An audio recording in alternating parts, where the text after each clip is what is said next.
Hello, everyone, and welcome. Today, we're going on a bit of a detective story, one that takes place inside the most incredible, most complex place we know, the human brain. In our case file, uncovering the real biological story of depression. Let's get started. So, let me start with a big question. What if I told you that depression, this thing we so often just call a feeling or being sad, wasn't just in your mind, but was actually a physical change to the wiring and chemistry of your brain? Because all the evidence points to exactly that. And to show you what I mean, just picture this. It's a real case. A 60-year-old patient finishes his appointment, and the doctor says, okay, you can go now. But he just sits there. He can't get up. He has to be told over and over. Now, why would that happen? It's not because he's being difficult. It's because the part of his brain in charge of making decisions, the brain's CEO, if you will, has basically gone offline. That's how real, how physical this can get. So, to crack this case, we've got a game plan.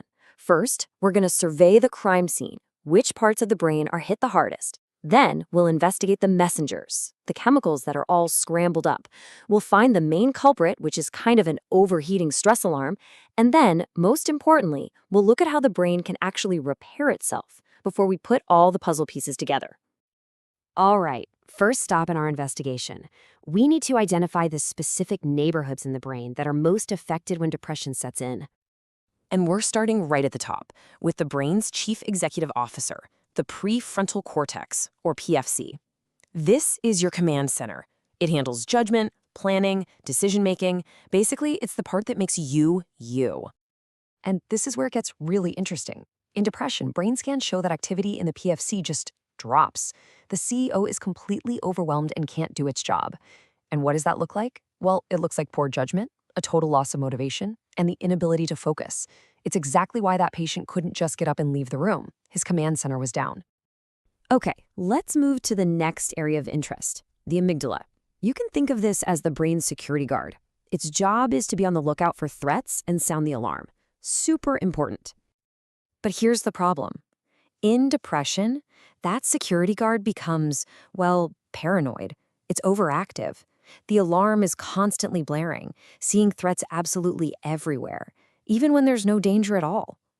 This is what creates that constant humming anxiety, and why the brain starts to only notice and remember the negative stuff. And the last key location on our map is the hippocampus. Now, this part is fascinating because it does two huge jobs. It's like a librarian for your memories, but it's also the off switch for that stress alarm we just talked about. And this is where we see some really shocking physical evidence. That constant stress we mentioned, it's toxic to the hippocampus. So toxic, in fact, that this part of the brain can literally shrink. It loses volume. This leads to that brain fog and memory trouble people describe. But crucially, it means the off switch for stress gets broken. The brain can't calm itself down, which creates even more stress, which damages it further. You see the vicious cycle here. Okay, so we've mapped the affected areas. Now it's time to zoom in, get out the magnifying glass, and look at how the communication between these areas gets totally messed up. We're talking about brain chemistry. The messengers that send signals in the brain are called neurotransmitters. The easiest way to think about them is like tiny little text messages being sent between brain cells, telling them what to do. They control pretty much everything, your mood, your motivation, everything. Now in depression, we focus on three main suspects. First, there's serotonin. It handles mood, sleep, and appetite. When it's low, you feel irritable and can't sleep. Next, norepinephrine. That's your energy and focus. When that's low, you get that deep, crushing fatigue. And finally, dopamine. That's your pleasure and reward chemical. When dopamine is gone, you get something called anhedonia, the total inability to feel pleasure in anything. So what happens when the volume on these chemical messages gets turned way, way down? Well, the brain doesn't just give up, it gets desperate. On the left, you see a healthy brain with a nice, strong signal. On the right, in a depressed brain, the signal is weak. So what does the brain do? It starts building more antennas or receptors, frantically trying to catch any little bit of signal it can. This process is a key biological signature of depression. But what's causing all this chemical chaos in the first place? Who's the villain really pulling the strings? Well, now we have to look at the system that's basically pouring gasoline on this fire, the body's own stress response system. It's a chain of command called the HPA axis. And it works like a domino effect. It starts in the brain when the hypothalamus senses stress. It sends a message to the pituitary gland, which then sends a message down to the adrenal glands on your kidneys and tells them, release the big one. Release the primary stress hormone, cortisol. The best way to think of cortisol is like a fire alarm. It's great when there's an actual fire, it gets you ready to act. But in depression, that fire alarm gets stuck in the on position. It's just ringing and ringing 24/7. The brain is drenched in cortisol, and that's what causes inflammation and the direct damage to the hippocampus that we saw earlier. Okay, I know this has all sounded pretty bleak so far. Damage, shrinking, chaos.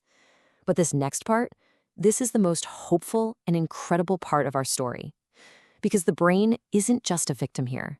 It has a built-in superpower to heal and rewire itself. And that superpower is called neuroplasticity. It means your brain is not hardwired. It's more like clay. It can be reshaped. The damage that we've been talking about is not a life sentence. The brain can grow new connections and change its own structure your entire life. So how on earth does it do that? Well, one of the key ingredients is a protein that is basically like fertilizer for your brain cells. It's called brain-derived neurotrophic factor, or BDNF for short. And its job is to help your brain cells grow, survive, and build those new pathways.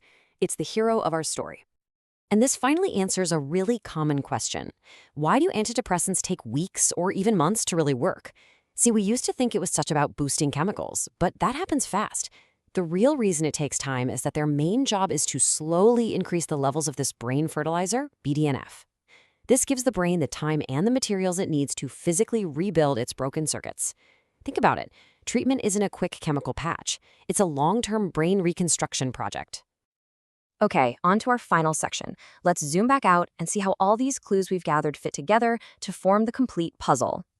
Because depression is almost never caused by just one thing. It's this really complex mix of different factors.